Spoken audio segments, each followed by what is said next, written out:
Namaskar everyone, I'm Ashit Desai and I welcome you all to this sixth episode of Khelvishwa, which is World of Sports, brought to you by the Swami Vivekananda Cultural Center at the Consulate General of India, Durban. It is indeed my privilege to be a program director for this sixth episode of this amazing series of shows that takes place. And we are honored today that we are joined by Dr. Chaitanya Prakash Yogi. He's the director of the Swami Vivekananda Cultural Center at the Consulate General of India here in Durban. We also have another member of the Sri Swami Vivekananda Cultural Center. It's Mr. Spive Mlangeni, and obviously a sports enthusiast with us. It is Khelvishwa after all, it's a world of sports. So we have a sports enthusiast with us. His name is Mr. Khayelihle Nkabinde, and not to forget Mr. Kiran Singh, and our sporting personality of the day, and her name is Ms.Patricia Mlangeni. So in today's program, we have Mr. Khayelihle Nkabinde, who is going to be talking to this exceptional lady, a sports personality, and she who has been a hockey coach at the Soweto Flyers Ice Hockey Club. And with that, it gives me a great pleasure to introduce to you yet another exceptional woman in sports who has made significant strides and contribution towards the development of this. And it's Ms. Patricia Mlangeni. If I had to go into her background, it'd be a very long intro. She's done some amazing things. Just to give you a bit of a brief before she speaks to Mr. Nkabinde. And that is, she's opened the first ice hockey club in Soweto, also received provincial colors for under 12 Gauteng Eagles team, and receiving gold at the junior interprovincial tournament, appointed as head coach of the Soweto Flyers Ice Hockey Club, and obviously featured on the Vision of View Sports Radio, is also currently doing some amazing things. So without any further ado, I'm going to hand her over to our very capable Mr. Khayelihle. Namaste, everyone. Good morning, everyone. Good morning to you as well, Patricia Mlangeni. Patricia, it's an honor to be talking to you about ice hockey and hockey as a whole. Patricia, could you just tell us who is Patricia, and just a young introduction of yourself to the host, to everyone who's listening right now. Who is Patricia Mlangeni? Patricia Mlangeni really is just a Black woman who's interested in sports, and came about, I think, being involved in ice hockey through my son. I've got a 16-year-old son who started ice hockey at the age of 7. He's one of the amazing players, probably top 10 Gauteng players at the moment. Yes, and I started as a hockey mom, to be quite honest. Out of curiosity, I started participating in the structures of ice hockey through the ice hockey club that my son was involved in, and here we are. Wow, that's a very interesting story, because I like to just a young background, just to find out a bit more that how did you come about to start off with the Soweto Flyers ice hockey, and what really inspired you just to pick ice hockey as a sport, especially for a young Black woman back in the days? You either pick hockey, you either pick netball or soccer, but why ice hockey, and why did you just decide to challenge yourself with the sports? As I mentioned, that my son is involved, but when I watch the sport, it's five-a-side sport. Ice hockey is five-a-side, and as a young girl growing in Soweto, I was in the structures of women's football when it started. So I really understood what ice hockey was from that perspective of football. But we used to play. I mean, if you know, in the township, even in Durban, Iwan Pal is a normal yeah in the streets. And if you grow up in Soweto, you get involved in everything. I was one of those girls. I grew up as a tomboy, and I was involved in playing one ball in the streets, and that's how I viewed hockey when I saw it. That's how I understood it from the perspective of five-a-side. So it was quite interesting for me to watch how similar it is, even with the rules as well. I can tell an offside from a mile away, just knowing football and watching ice hockey. So that's how really I got interested. But another dimension was that you have a very few Black kids who are playing ice hockey. I mean, ice hockey is an elite sport in South Africa, and it is quite expensive. So it's not everyone who gets an opportunity to play. And also, it's still a sport that is involved in the white community. So really, it becomes a challenge of being able to get Black kids playing ice hockey. So I think as a mother in being involved in that sport, I remember when we went there the first time, just to tell you a bit of story of how my son got into ice hockey. We used to ice skate a lot here in Pretoria. And one day, one of the national players were coming for practice. And they saw my son skating at the ice rink during a public skating session. And they called him over and said, please call your parents. And they called us and they spoke to us and said, we saw your son skating on the ice rink. And I think he's an amazing skater. And I think he's got potential of playing ice hockey. So, you know, we had to ask him a couple of times, ice who? It's like ice Ice hockey. what? Like, what is ice hockey? And like, what are you talking about? And they Yeah. had to explain. And on the very same day, he invested his hockey stick because I think he had one of his broken sticks. And after giving my son that hockey stick, we had a lot of white kids that came to us and said, do you know how much that hockey stick is? And like, no, we don't know. And they said, go to the ice rink, the hockey store, and find out. And it was quite an amazing experience because, you know, we've never heard of it. You don't see ice hockey in South Africa because we don't own any facilities.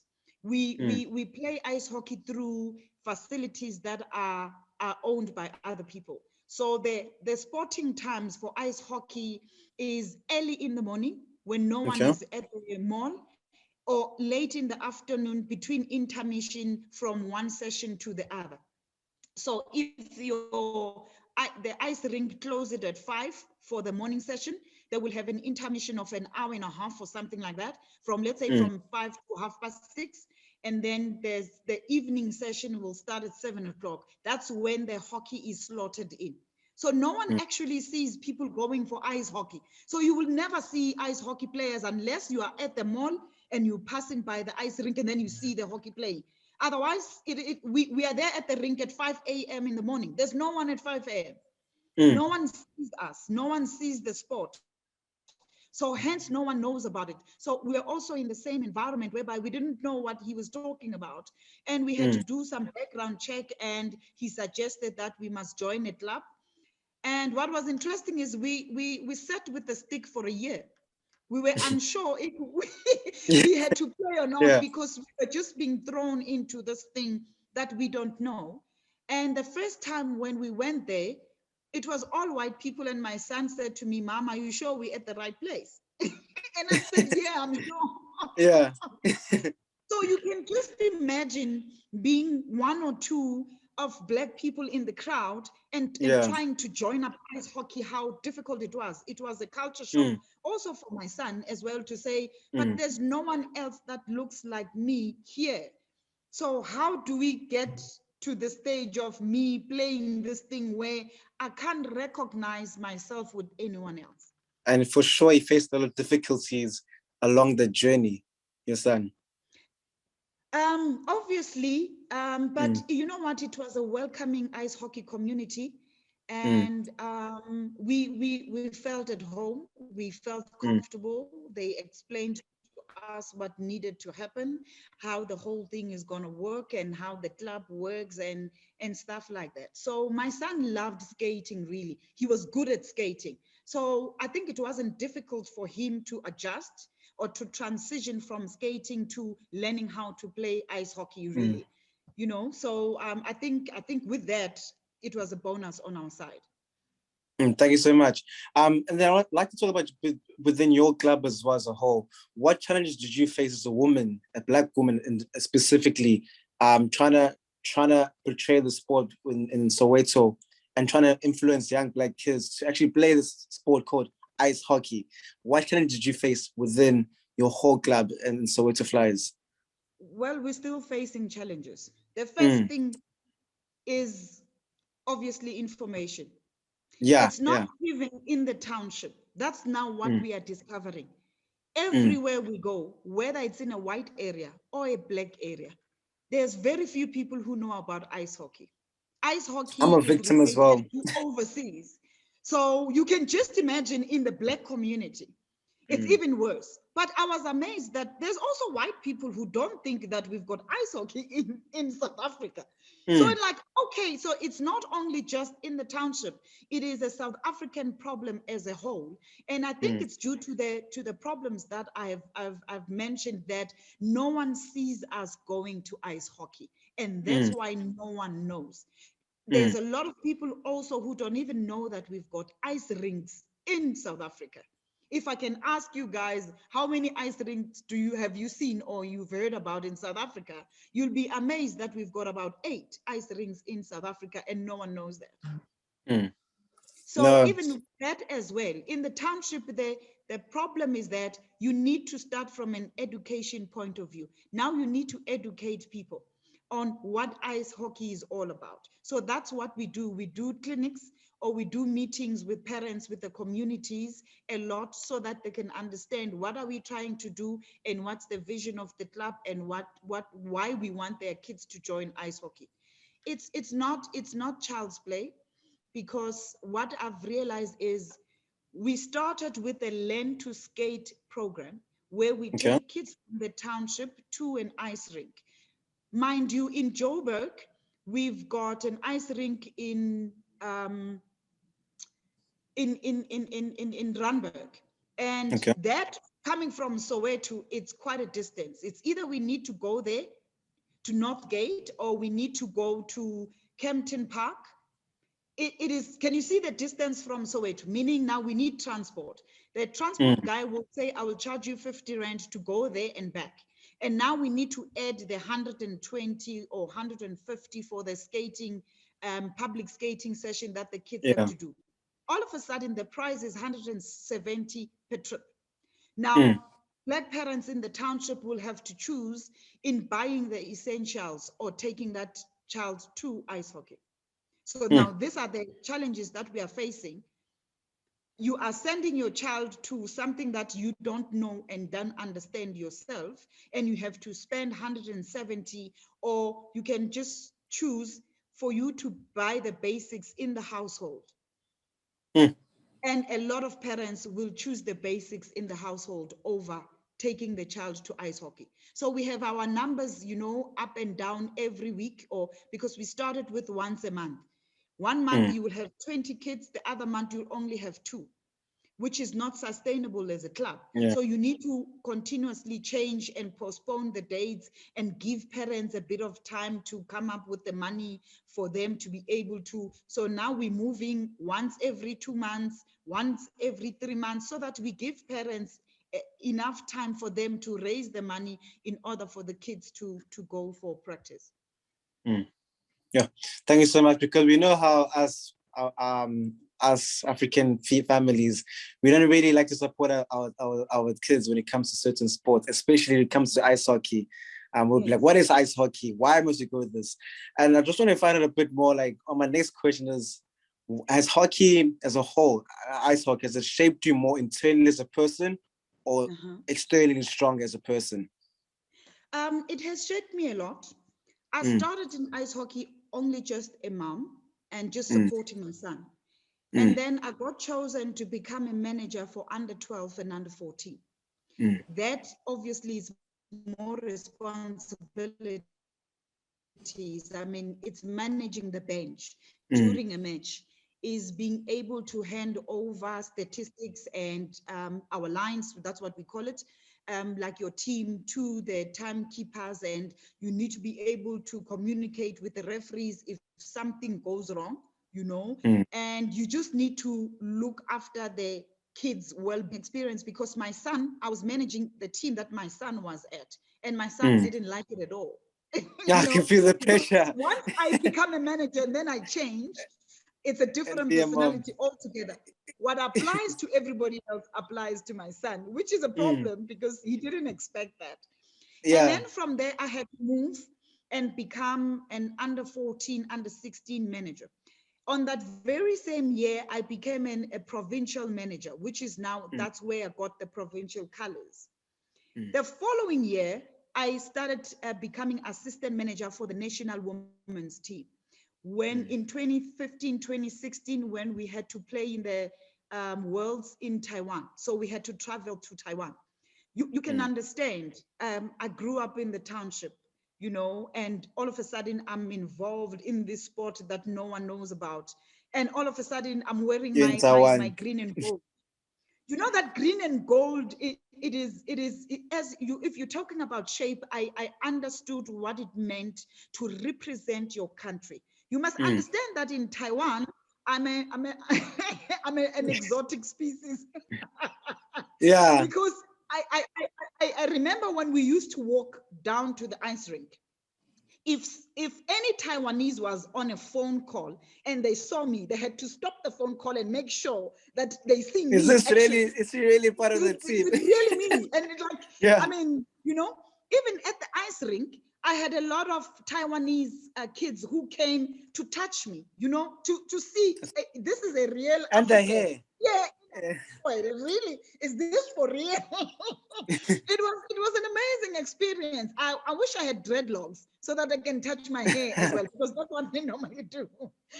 So that also, I think, on the Taiwanese community, it was something bizarre, because they kept on asking, if you are from Africa, how come your team is so white? That really broke my heart, because really they understood that we are coming from Africa. And yet, when you look at the representation on the bench or on the team, I was the only black person there. I was the only black woman there, you know? And even because what happens at the Worlds, like, you know, the Soccer World Cup, you will have behind the scenes meeting where you will have the medical teams, the management teams meeting, the referees teams, where you need to verify each other, like the countries. You exchange the list, you verify everything so that the World Cup becomes fair. And on that meeting, when I went into the meeting, they thought I was in the wrong meeting. And like, no, I'm not. I'm representing South South Africa. Africa. Like, oh, okay. And you see, so Yeah. all of that shaped me as a human being to understand that I'm more than just, you know, Patricia being in the national team. I represented South Africa from, you know, a marginalized community point of view. And I had to represent very well, because now I started understanding that I'm the lock, you know, that they needed in order for me to open the doors for other Black people Yes. to enter into ice hockey. Not only just kids, but from a management point of view, from the officiating point of view, because even in officiating, I'm still the only Black person. I'm only the only Black person sitting in the ice hockey federation as Women in Sport SA. And if I have to leave right now and say I'm resigning, or my end comes, or my term comes to an end, Who's it took next? them 47 years to get Patricia into the executive structure. So you can just imagine, you know, there's no one else who can fill up my shoes and who can do what I did. Thank you so much, Patricia, for that. That's very insightful. Sounds like you shared a bit of experiences, but I want to find out, can you just share some more experiences along your journey as a coach? Even though you just share a bit of Taiwan information and people not knowing that you're Black, are there any other experiences that you can share along your journey as a coach, starting from your young son and up to now? What are the best experiences that you can share to us along your journey so far? Okay, the team was okay. In order for you to have a team, I know a lot of people were confused. You don't just wake up one day and say, I want to have an ice hockey team. In the Gauteng Ice Hockey Association, you have to apply for a team. It took us about a year to put together documents that we needed for you to have a team. And one of the rules for you to have a team, you need to have a medic in your board of directors. You need to have a manager. You need to have a referee. You need to have a head coach. You need to have a timekeeper. And those things, as I said, if I'm the only Black person involved in those structures, where am I going to get the rest of the team to fill up a board of directors to make up a hockey team? So I think that's where we started. So as an individual, I needed to go and do courses for me to qualify for all these things, so that when I appoint people, we should be able to take them through training. So that's what I did as a first step. And also, as a manager in the national team, it helps for you when you understand timekeeping, when you understand refereeing, because when you are there and the referee calls out some of the fouls, like, you know, in hockey, the referee will raise his hand if there's a change in line. And the minute that they put their hand down, you have to have stopped changing the lines. And as a manager, if you are managing the door, you need to know that, so that you can be able to call out your players. Otherwise, there's a 6 men on ice when you have one extra player. And mostly it happens when there's a confusion during changing the lines and someone doesn't know that they have to get out. So it helps to have a background and understand the rules of hockey. So I was doing that not only for my club, but also for me as an officiator, or being on the officiating team, to understand what I was doing on the bench. So yes, I did my hockey coaching, level 1 and level 2, because that's what you need to be appointed as a head coach. Then I did my timekeeping.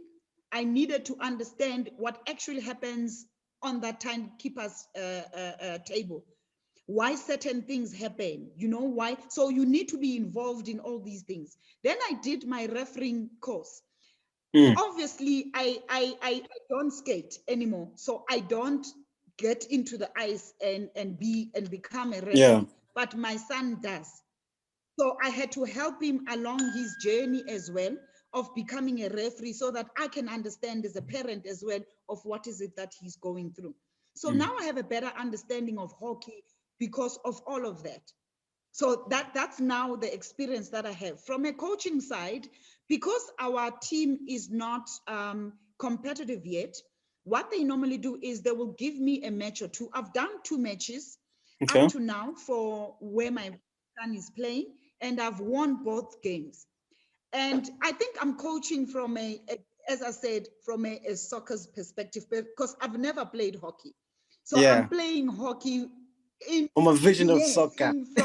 From yes, so I've got this vision of soccer. So I have to place my 5-a-side strategy and sort of like put hockey on top of it. So to get my blueprint of what needs to happen, and my experience of just being in the hockey structure of what needs to happen. So this is how I'm navigating my journey into ice hockey. No, Patricia, I like how you formalize your mindset, putting a bit of soccer onto the field. I just want to find out, is there any advice that you'd like to give to anyone who's listening right now who would like to pursue the sport of ice hockey and who would like to be a hockey coach one day, just like you? Was there any advice you'd like to give them right now, if they really want to pursue the sports? I think I'll give an advice from a parental perspective. Yes. Because my son is involved, and it has to take a lot of discipline. There's a lot in hockey, like any other sport. If you want to be an elite sport in ice hockey, you have to do what everybody does. You have to eat right. You have to do your workout. And I think you need support, because this is a very small sporting code in South Africa. You need a lot of support. I mean, you have to drive your kids to ice hockey. We wake up at 3 o'clock. We have to leave the house at 4 a.m. to be at the ice rink at 5 a.m. Some mornings you don't want to wake up and like, no, I don't want to wake up. I'm tired. But we have to do it. And this is week in, week out. And my son, because he's getting good at ice hockey, it means even the gear that we need to buy, it is becoming more expensive. We've just replaced his ice hockey boots now, and they costed us around 7,000 rand, because now these are the elite ice hockey. you see now, as you go along, the expense also starts becoming bigger and bigger. Yeah. And before COVID, he was picked for the under 18 national team. And he didn't make the squad, but he didn't make the team, he made the squad. And again this year, there's a possibility, because he's still 16, to make the under 18 national team. Now the worlds are taking place overseas. We're going to have to fundraise for him or find a sponsor, or if we don't get the money, we're going to have to have something like 30,000 or 25,000 rand to pay for him to go and play in the worlds. So, it is not something that you just think about as you go along. So it is something that you really have to plan. And as parents, I think it's something that you sit down and you need to plan, and you need to talk to someone who's in ice hockey. That's my job. That's why I'm there. And a lot of Black parents, when they come through, I take them through the paces, because we've done this for such a long time, and tell them what the expectations are going to be. Tell them your lifestyle is going to revolve around ice hockey. Because can you imagine on a Sunday, if in the morning your son is playing at 5 or at 6 o'clock, it means if you go to church at 7 a.m., you can't go to church. Your son will play. Sometimes you have back-to-back games. He plays the under 16 at 7 to 8:30. He plays the under 18 at 9 o'clock to 11. In the evening again, he plays a 5:30 game for the under 20, because now at the moment he plays under 18, he plays first division, he plays under 20. It's 3 divisions that he's playing. In a day, he can play 3 games, 2 in the morning, 1 in the evening. He's playing tomorrow. Tomorrow it's Wednesday. He's playing his under 20. It's midweek. The game starts at 7:15. If you work, you're going to have to drive like Schumacher to go and pick up from school, from home, and drive again through the traffic to try and make it to 7:15. So that is our life. I've never went on holiday for the last 6 years that my son was involved in the sport. The power of being a mother, always being there for their sons. Thank you. No, Patricia, just to conclude this wonderful chat we just had, my last question is kind of personal, and just want to find out what inspires you and motivates just to carry on this journey of the sports, and what do you want to leave behind as Patricia on the sports, with your son, and as a mother, and as a whole, and just to represent Soweto and just uplift the communities. What inspires you just to carry on? It's a lot. I think the first inspiration is my son, seeing how well he's doing in the sport, and how he loves the sport, and how other Black kids, when they're watching from the window, just watching my son play, falling in love with the sport. And it's also being able to be there as a Black woman, opening doors for possibility. This is a possibility for me growing up from the township. It says to me, any Sowetan or township girl in South Africa, there's a possibility on being anything that you want. And I think for me, my background is I'm a farmer. I bought a farm, and transitioning from growing up in the township and buying a farm, it takes a whole lot, and I think I did the same for me. Because of my farming journey, I had the guts to take on ice hockey, because it was as challenging as much as transitioning to becoming a farmer. Yeah. So, that's I think I want to represent myself in both those ways, even in ice hockey as a businesswoman, having young girls looking up to me, being able to achieve both. I think I'm excited about that. But also, I want to see more Black girls representing our national team, because we also need that representation on international stage. We really need that. And to be quite honest, there is no white person who's going to move out of Sandton or out of Pretoria and go to a township to develop ice hockey. So someone needs to take the initiative and be able to empower the community to be able to take up the responsibility to be able to send their kids there. I mean, I think it's the problem with rugby, is the problem with cricket. You know, it has the same problems whereby cycling is also another sporting code whereby you don't get to see people who are representing you and wanting you to be in the sport, because if you can't see yourself, that's what I've understood now, that when I will tell you, when our kids from Soweto first went for their ice skating, as I said, they went through similar experience as my son. They refused to skate, and they said, why should we skate? Because there's a lot of white people skating here. It's already negative. Yeah. Yes. So kids, when they grow up in the township, they don't interact with a lot of white people. They don't see them face to face. So when they go into an environment where there's a lot of white people, they feel confused and like, this is not our space. These people are not familiar to us. They might see them on TV, yes, but when they see them face to face, it becomes a different experience altogether. So it was quite an eye-opener as well to say it is imperative for me to have a team that is Black, that will be able for the kids, for them, even in communication as well. Hockey is instructed in Afrikaans or in English. Can you imagine kids coming from the township? You have to tell them in English in everything that they have to do. That would be difficult. It a bit of time. Yeah, it's gonna take even for my son, because we speak a lot of Zulu in the house. It takes a bit of time. It's like, even if he's learning in English, but you know, I can instruct him in Zulu and he will do it immediately. The minute that I instruct him in English, he has to obviously, you know, pause for a second. Yeah. And then, you know, so can we imagine hockey kids being instructed in English? So they're gonna have to, you know, transcribe that into their own language before. So there's gonna be a sort of like a delayed reaction kind of thing.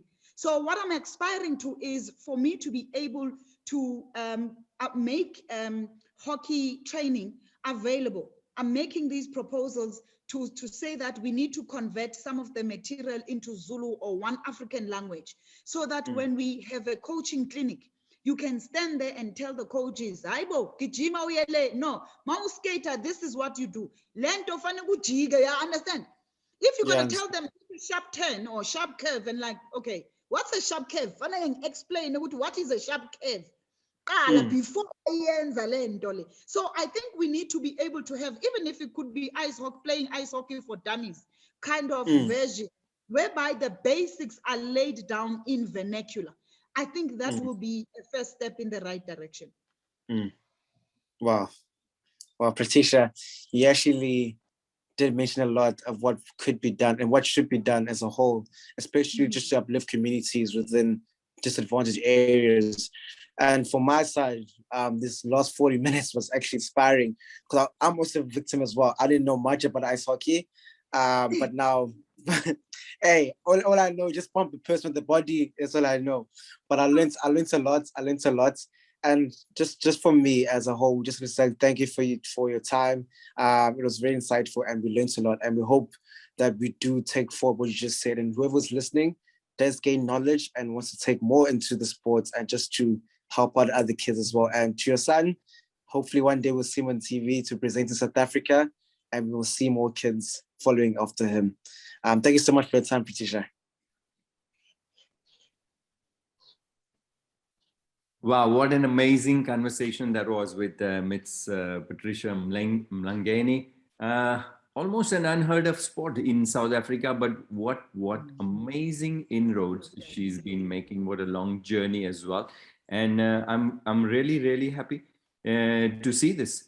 Also, it's time to thank all of you for being a part of this wonderful show. I really thank Ms. Patricia Mlangeni also for giving us such a wonderful insight into this sport. Time for me to hand you over to Spiwe Mkunu. He's from the Sri Swami Vivekananda Cultural Center at the Consulate General of India, Durban, and he's going to be doing the vote of thanks. It's a thank you and namaste from myself, Ashit Desai. Thank you. Namaskar and greetings to all of you. On behalf of Swami Vivekananda Cultural Center at the Consulate General of India in Durban, I am honored today to deliver a vote of thanks on our 6th episode of our program, Khel, Vishwa, meaning the world of sport. So allow me to thank our online guest, Ms.Patricia Mlangeni, an ice hockey coach, and Mr. Khayelihle Nkabinde, a sport enthusiast. You know, the journey of Miss Patricia Mlangeni is very interesting, you know. So I think we will all agree that we need more Patricias, you know, who will pave the way for others. Because to me, this ice hockey sport, it is a foreign thing. I never even saw it, you know, but now because of the seed that she planted on today's discussion, I think I'm owing her to watch one by end of today, to see one, what is ice hockey, you know. So, and now I fully understand that the ice hockey, it's an early bird game. You know, you need to wake up early in the morning, you know, 5 o'clock at the training. If there is a game, the game is 7 o'clock in the morning. You know, if not in the morning, it is in the evening. It's a very challenging game. It's very hectic, you know, but where there is love, you know, there is a way. So thank you very much. Siyabonga kakhulu ngama interactions enziwe uKhayelihle mfethu.